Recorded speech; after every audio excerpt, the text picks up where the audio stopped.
नमस्कार विद्यार्थी मित्र, आज आपण इयत्ता चौथीच्या शिष्यवृत्ती परीक्षेमधील गणित विषयातील कागदमापन या विषयावर आपण आज माहिती पाहणार आहोत, उदाहरणे पाहणार आहोत। छोटासाच घटक आहे पण यावर एखादा प्रश्न विचारला जातो, तर आज आपण त्याविषयी त्याच्यावर कसे प्रश्न विचारले जातात ते पाहणार आहोत। तर त्यासाठी काही घटक दिलेले आहेत, तेवढे आपल्याला काही पॉईंट दिलेले आहेत ते आपल्याला लक्षात ठेवायचे आहेत। त्यावरच आधारित आपल्याला पेपरमध्ये गणित सोडवता येतील। 12 वस्तू म्हणजे 1 डझन हे आपल्याला पाठक करून ठेवायचं आहे। 12 डझन लक्षात ठेवायचं आहे। 12 वस्तू बरोबर 1 डझन। 12 डझन म्हणजे 1 ग्रोस म्हणजेच 144 कागद किंवा वस्तू। 24 कागद म्हणजे 1 दस्ता। 24 कागद म्हणजे किती?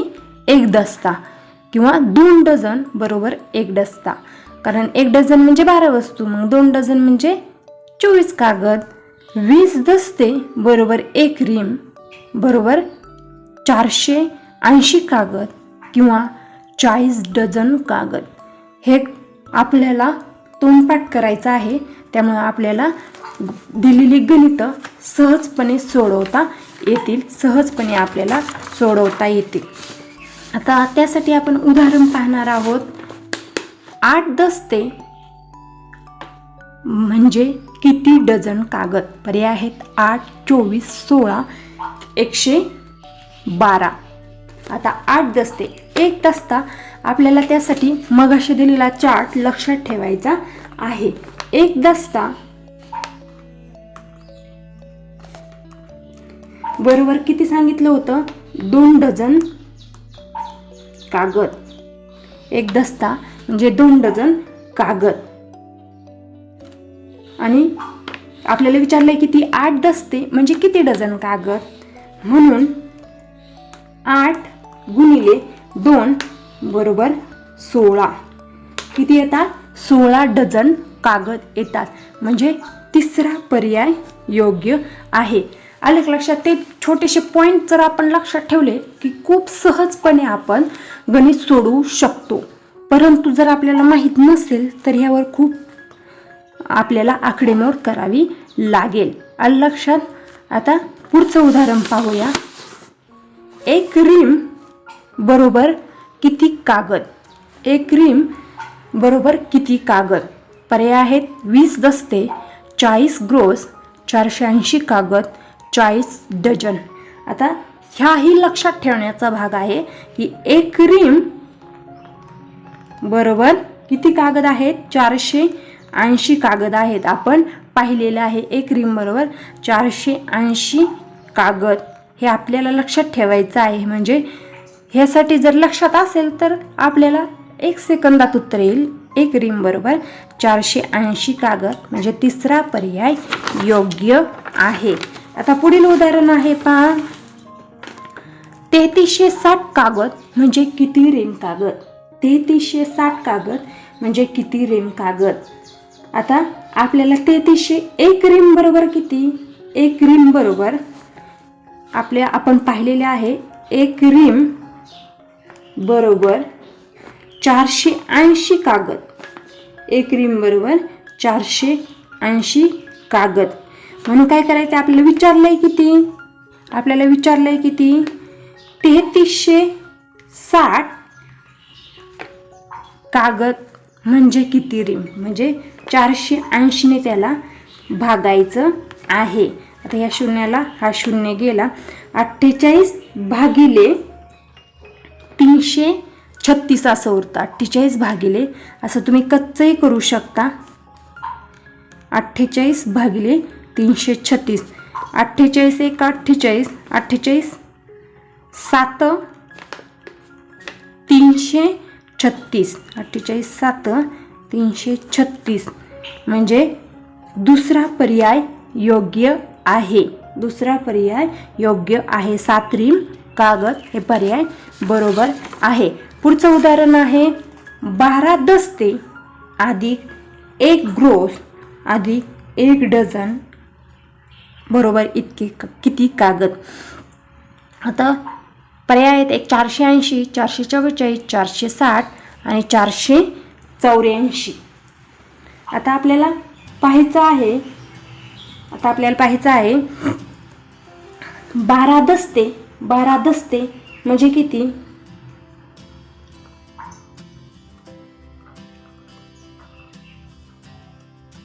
12 दस्ते बरोबर 12 गुणिले 24, कारण एक दस्ता म्हणजे किती?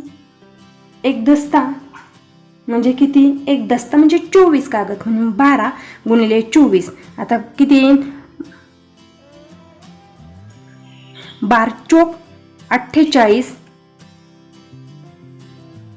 12 चोक 48 हाताला 4, 12 दुने 24, 24 आणि 4, 24 12 एक 12 म्हणून 12 दुने 24, 24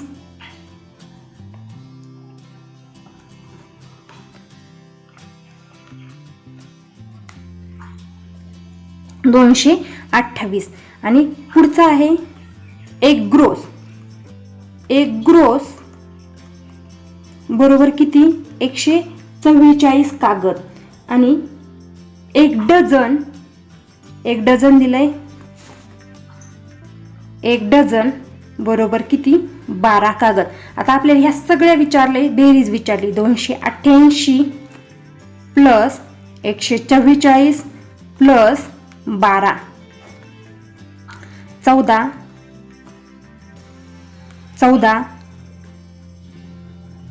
आणि 4 हाताला 1 आणि 4, म्हणजे उत्तर किती येत आहे? 444 कागद. किती येत आहे? 444 कागद. काय केलं लक्षात आलं? 12 दस्ते म्हणजे कागद, सुरुवातीला 12 दस्ते म्हणजे किती कागद काढते? एक दस्ता म्हणजे किती? 24 कागद, म्हणून 12 गुणिले 24 म्हणून 288. एक ग्रोस म्हणजे 144 कागद आणि एक डझन म्हणजे 12 कागद, म्हणून 288 प्लस 144 प्लस 12 बरोबर 444 कागद. एक ग्रो 12 दस्ते, या सगळ्यांची बेरीज 444 होतात. आलं लक्षात? आता आपल्याला एक ग्रोस कागदांपैकी काही कागद झेरॉक्ससाठी वापरले आणि 24 कागद उरले तर किती दस्ते कागद झेरॉक्ससाठी वापरले? आपल्याला काय विचारलं? एक ग्रोस कागदांपैकी, एक ग्रोस कागद म्हणजे किती? एक ग्रोस कागद म्हणजे किती? 144 कागद. त्यांनी काय विचारलंय? 144 कागदांपैकी काही कागद म्हणजे किती कागद माहिती का? काही कागद वापरले झेरॉक्ससाठी आणि उरले किती? 24 कागद. उरले किती? 24 कागद. तर किती दस्ते कागद झेरॉक्ससाठी वापरले? आता आपल्याला किती कागद, दस्ते कागद आपल्याला उरले हे पाहायचं आहे. आता त्यासाठी ह्याच्यातून हे वजा केल्यावर लक्षात येईल आपल्याला किती वापरले. 4तून 4 गेले 0, 4तून 2 गेले 2, म्हणजे किती? 120 कागद आपण झेरॉक्ससाठी वापरले. तर किती दस्ते कागद विचारले? हे आले कागद. 120 कागद आपण झेरॉक्ससाठी वापरले. पण आपल्याला विचारलंय काय की किती दस्ते कागद? एक कागद विचारलेत पण दस्ते विचारलेत. हे कागद आले आहेत म्हणून एक दस्ता कागद म्हणजे किती कागद? 24 कागद. आपल्याला 120 भागिले 24 करावं लागेल, म्हणजे आपल्याला किती दस्ते आहेत ते लक्षात येईल. 24चा पाडा यायला हवा, त्यासाठी 24 पाचे 120, 24 पाचे 120 म्हणजे किती दस्ते कागद वापरले झेरॉक्ससाठी? 5 दस्ते कागद झेरॉक्ससाठी वापरले, म्हणून तिसरा पर्याय योग्य आहे. तिसरा पर्याय योग्य आहे. आता पुढचं उदाहरण आहे पहा. 4860 कागदांचे किती दस्ते होतील? किती कागद उरतील? आता एक दस्ता म्हणजे किती? एक दस्ता म्हणजे 24 कागद. एक दस्ता म्हणजे किती? 24 कागद. पण आपल्याला विचारलंय काय? आपल्याला विचारलंय काय, 4860 कागदांचे किती दस्ते होतील, म्हणजे आपल्याला 24 याला भागावं लागेल. आता 24 एक 24, 24 दुने 48, शून्य, आता भाग जात नाही म्हणून 0 2 टाकायचा आहे, खाली घ्यायचे 60, 24 त्रिक 72 होतात आणि 24 दुने 48 होतात, म्हणून 48 दुनेचाच भाग द्यायचा आहे आणि उरले किती 12. म्हणून कोणता पर्याय बरोबर आहे, 202 दस्ते 12 कागद, म्हणजे चौथा पर्याय योग्य आहे. 4860 कागदांचे किती दस्ते होतात, 202 दस्ते होतात आणि किती कागद उरतात, 12 कागद उरतात. आलं लक्षात. आता पुढचं उदाहरण आहे, 400 रिम कागदांपैकी 325 रिम कागद वह्यांसाठी वापरले तर किती दस्ते कागद उरले. आता एक रिम बरोबर किती बरं, तुमच्या लक्षात राहिलं का, एक रिम बरोबर 480 कागद. एक रिम बरोबर 480 कागद. तर आपल्याला काय सांगितलंय, सव्वा रिम सांगितलंय. आपल्याला काय नाही, एक रिम सांगितलंय. 400 रिम पैकी 320 वापरले. 400 रिम पैकी काय सांगितले त्यांनी, 400 रिम आहेत आपल्याकडे, त्यापैकी 325 रिम त्यांना आपण कागद वह्यांसाठी वापरले. म्हणजे आपल्याला आधी हे काढावं लागेल. 10 मधून 5 गेले 5, 10 मधून इथे 1 देऊन टाकला, 3 गेले 7, 0, म्हणजे किती रिम कागद उरलेले आहेत, 75 रिम कागद वह्यांसाठी वापरलेले आहेत. 75 रिम कागद उरलेले आहेत. तर किती दस्ते कागद, आता हे काय आलेलं आहे, रिम आलेला आहे आणि एक रिम म्हणजे किती 480 आणि आपले रिम किती आले आहेत 75. म्हणजे आपल्याला सुरुवातीला कागद काढावे लागतील. म्हणून 75 480 गुणिले 75 आपल्याला करावं लागेल. म्हणजे आपल्याला काय येईल, आता 75 ने गुणाकार करावा लागेल. 5 0 0, 5 8 40, चला 4, 5 चौक 20 आणि 4 24, 0 7 0 0, 7 8 56, चला 5, 7 चौक 28 आणि 5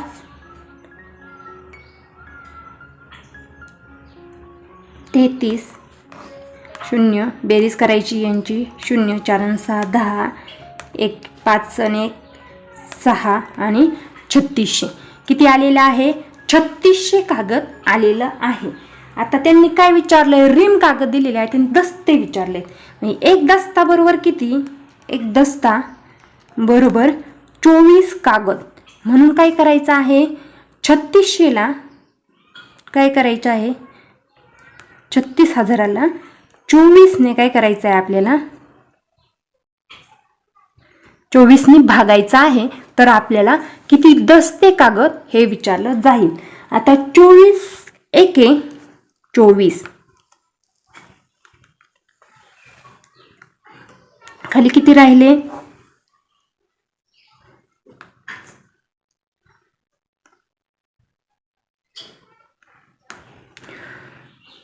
24 5 120, 0 हे 2 शून्य उरलेत म्हणून इथे 2 शून्य, म्हणजे किती उत्तर आलेलं आहे,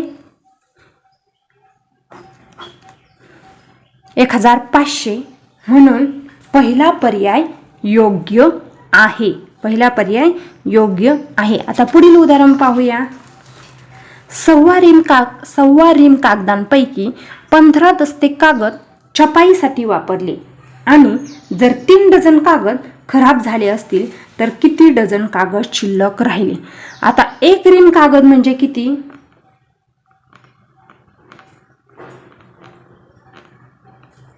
1 रीम कागद म्हणजे 480 कागद.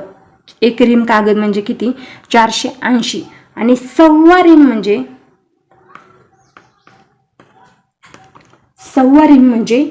120 कागद. यांची बेरीज करायची आहे पूर्ण म्हणजे 1/2 भाग आणि 1 म्हणजे 1/2 रीम होईल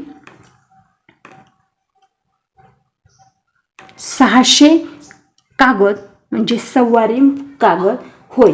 आणि त्यांनी काय विचारले? 15 दस्ते कागद छपाईसाठी वापरले. 1/2 रीम कागदांपैकी काय केलेलं आहे? 1/2 रीम कागदांपैकी हे 1/2 रीम कागद म्हणजे एवढे कागद आणि उदाहरणात दिलंय काय? 15 दस्ते कागद. आता 15 दस्ते कागद म्हणजे 1 दस्ता कागद म्हणजे किती? 1 दस्ता कागद म्हणजे किती? 24 कागद. पण म्हणून 15 दस्ते कागद म्हणजे 15 गुणिले 24 किती येतात? 15 गुणिले 24 15 चोक 60, 15 दुने 30, 30 × 6 36 म्हणजे 360. किती येतात? 360 कागद. 15 दस्ते कागद म्हणजे किती? 360 कागद. आणि आणखी काय विचारले? आणखी काय? 3 डझन कागद खराब झाले. 3 डझन. 3 डझन कागद म्हणजे किती? 1 डझन म्हणजे 12 कागद. 12 त्रिक 36 म्हणजे 360 कागद म्हणजे 15 दस्ते कागद प्लस 3 डझन कागद यांची आपल्याला काय करायची? सुरुवातीला बेरीज करायची आहे. म्हणजे 396 कागद काय केलेले आहेत? आपण वापरले. तर किती कागद शिल्लक राहिले असं विचारलंय. म्हणजे आपल्याला काय करावं लागेल? मग आता 396 1/2 रीम मधून वजा करावे लागतील. 1/2 रीम म्हणजे किती? 600 कागद. 1/2 रीम म्हणजे 600 कागद. म्हणून 600 वजा 396 कागद आपल्याला त्यामधून वापरलेले कागद वजा करावे लागतील. कोणकोणते वापरलेले आहेत? हे 15 दस्ते, हे 15 दस्ते आणि 3 डझन कागद आपण काही खराब झालेले आहेत म्हणून एवढे वापरलेच थोडक्यात. म्हणून तर किती कागद शिल्लक राहिले? या दोन्हींची बेरीज केली 396 कागद आली.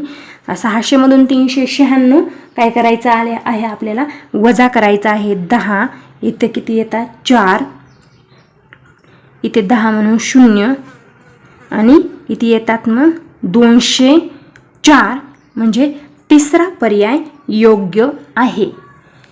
आलं लक्षात? यावर अशी उदाहरणं छोटासाच घटक आहे पण यावर एखादं उदाहरण विचारलं जातं. आपल्याला अडचण नको म्हणून यावर आपण उदाहरणं सोडवलेली आहेत.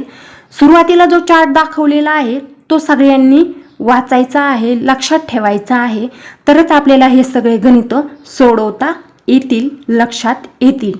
अशाच प्रकारचे नवीन व्हिडिओ तुम्हाला पाहावे असतील तर आमच्या चॅनलला लाईक आणि सबस्क्राईब करायला विसरू नका. धन्यवाद.